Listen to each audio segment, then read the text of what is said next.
Hello प्यारे बच्चों, इस वीडियो में हम प्रतिदर्श प्रश्न पत्र गणित का यानी साल पेपर देखेंगे, जिसमें खंड अ हम पीछे के वीडियो में देख चुके हैं। इस वीडियो में हम अब खंड ब से नीचे के प्रश्नों को देखेंगे।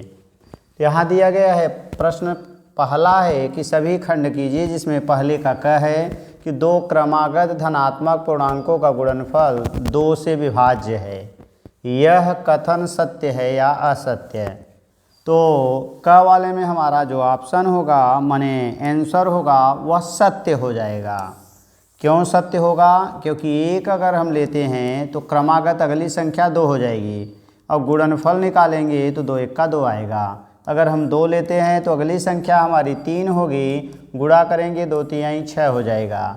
तो ये भी हम देख रहे हैं 2 से विभाज्य है, क्योंकि 2 तिहाई 6 है। इस तरह से लगातार अगर हम 2 संख्याएं लेते हैं तो हमेशा वह 2 से विभाज्य होगा।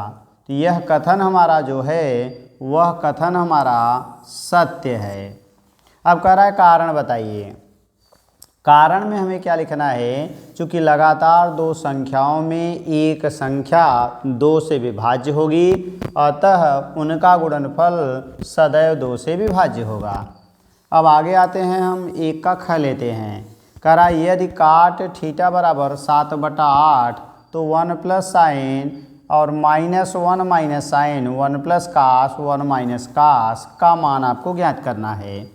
तो हम आ जाते हैं यहाँ पर 1 प्लस साइन और 1 माइनस साइन, अगर दोनों ही इनको सॉल्व करेंगे तो a plus B A minus B बराबर a square minus B square होगा। यानी ये बन जाएगा 1 का स्क्वायर 1 माइनस साइन स्क्वायर हो जाएगा। और नीचे भी 1 प्लस यानी a plus B A minus B बना है तो 1 माइनस कास स्क्वायर थीटा हो जाएगा।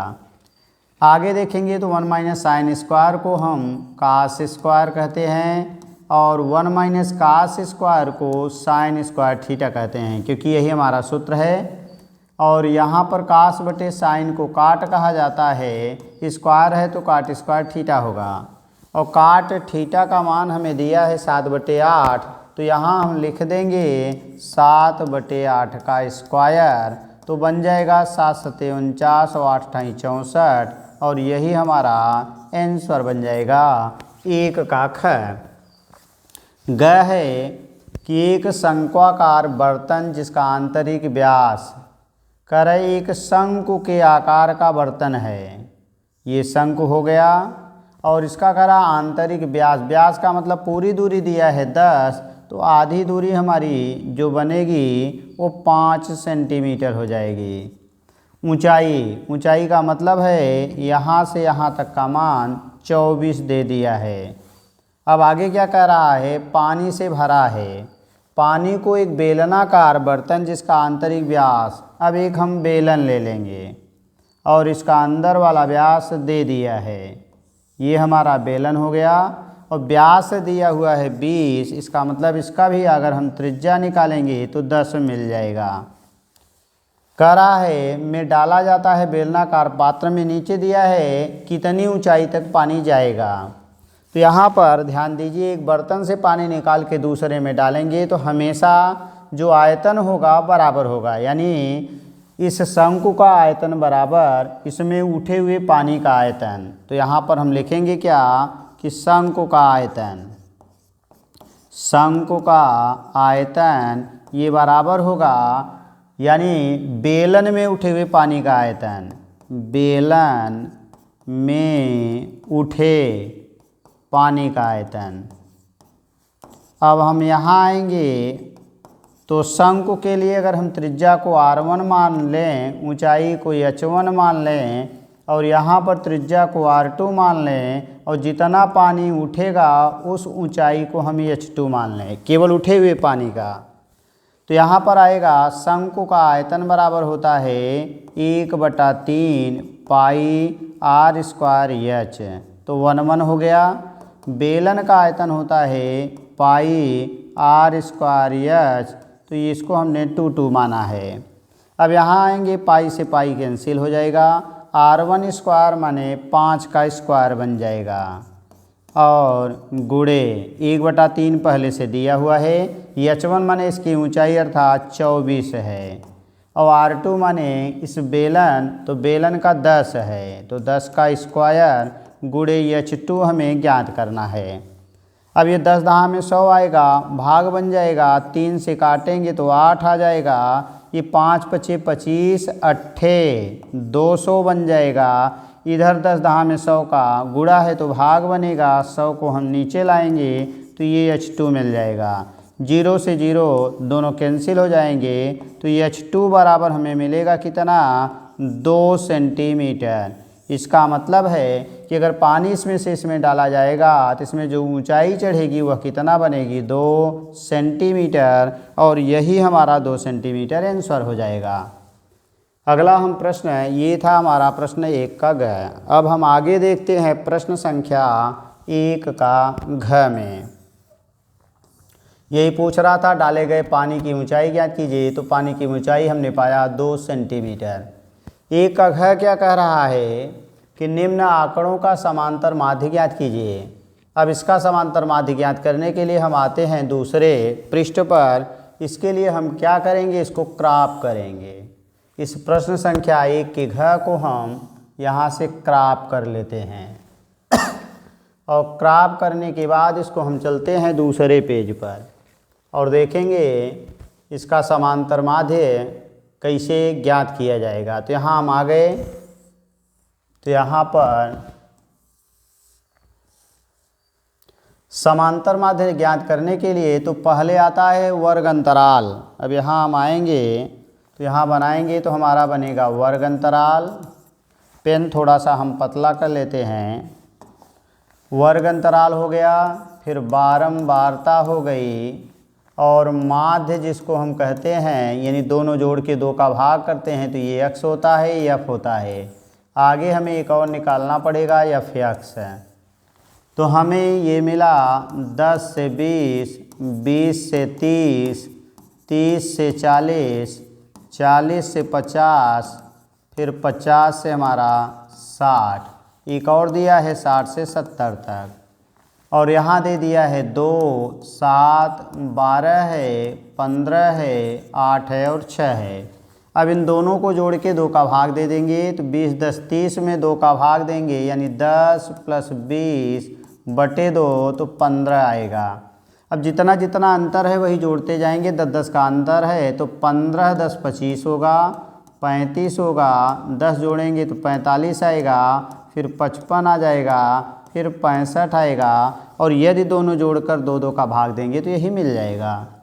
अब हम क्या करेंगे, इसका इसमें गुणा करेंगे तो 15 दूना 30 हो जाएगा, फिर आएंगे 25 सत्ते 175 आएगा, फिर 35 का गुणा 12 में तो 12 पचे 60, 12 तियाई 36 और 6 42 हो जाएगा, फिर 15 पचे 75, 15 चौका 60, 7 67 होगा, 8 पचे 40 और 40 4 44 हो जाएगा, फिर 6 पंजे 30, 36 3 39 होगा। पूरा जोड़ लेंगे, 5 5 10 की 0 हासिल 1 होगा, 7 4 11 2 13, 7 20 4 24, 36 3 33 3 हासिल 3 होगा, 3 1 4 4 8 6 14 4 18 और 21। ये बन गया हमारा सिग्मा f(x) बराबर, और इसको हम जोड़ लेंगे तो ये n बराबर मिल जाएगा। 7 2 9, 1 10 10 20, 10 30, 6 36 और 36 और 8 44 50 हो गया।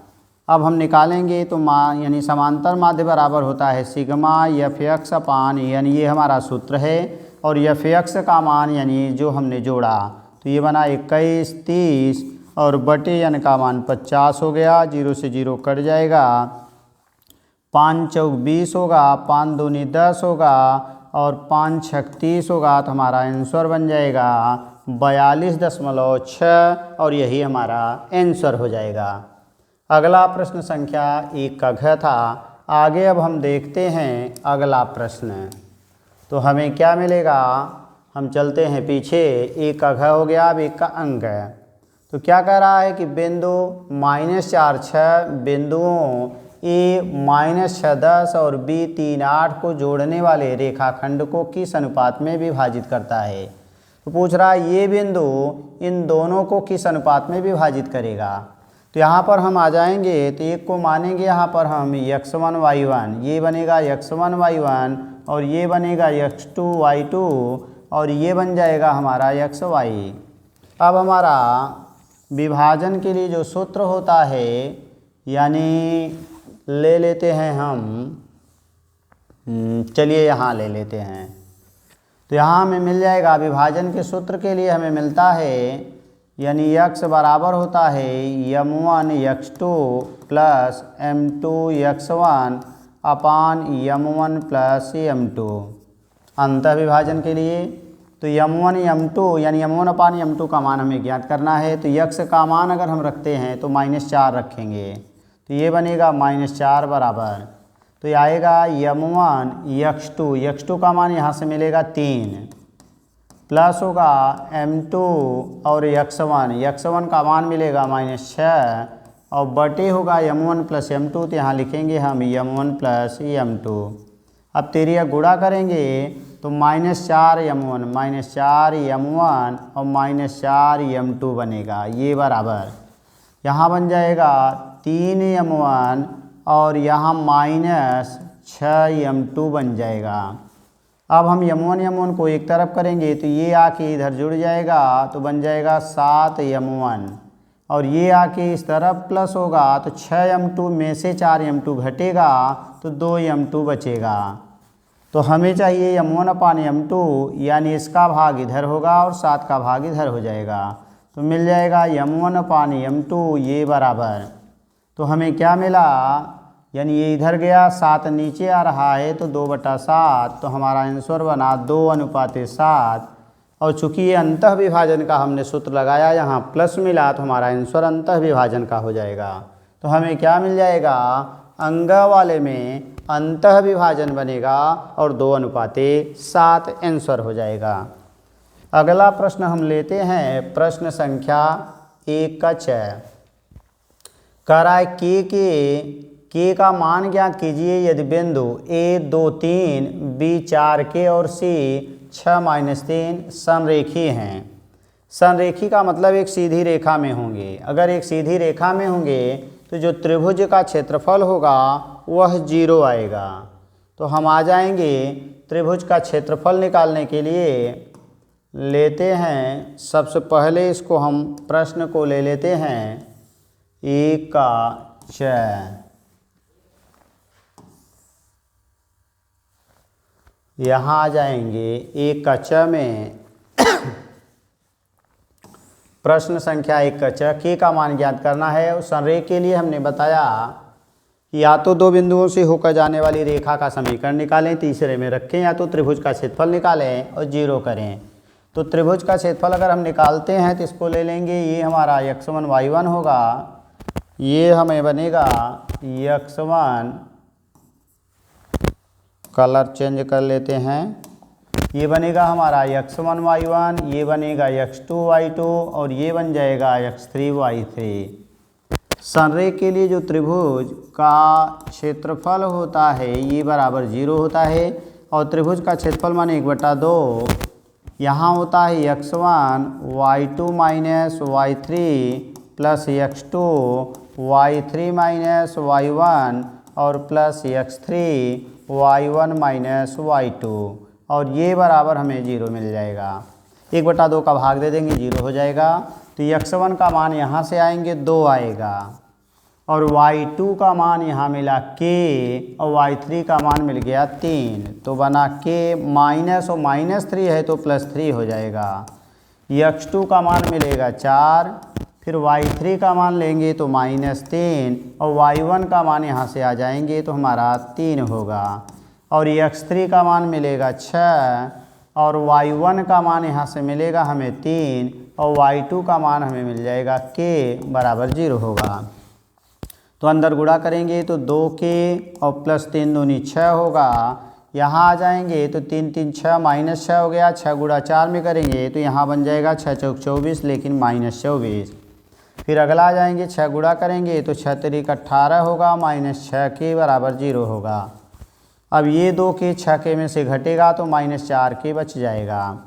और यहाँ आ जाएंगे 18 और 6 जोड़ देंगे, 18 2 20 4 24 हो गया, 24 - 24 और -6 के बराबर 0 हो गया। इधर 0 आ गया यानी 0 - 4 के बराबर 0, तो के बराबर निकालेंगे तो हमारा आंसर 0 आ जाएगा। तो इसका मतलब हो गया इसका जो की का मान आएगा वो 0 आएगा और यही हमारा आंसर हो जाएगा। आगे हम आते हैं पीछे के प्रश्नों को, यानी इसके आगे के प्रश्नों को देखते हैं। तो ये था हमारा 1 का च। अब प्रश्न संख्या 2 को हम नेक्स्ट पार्ट में देखेंगे। अगर आपको यह वीडियो अच्छा लगा हो तो इसे लाइक कीजिए तथा चैनल को सब्सक्राइब कीजिए।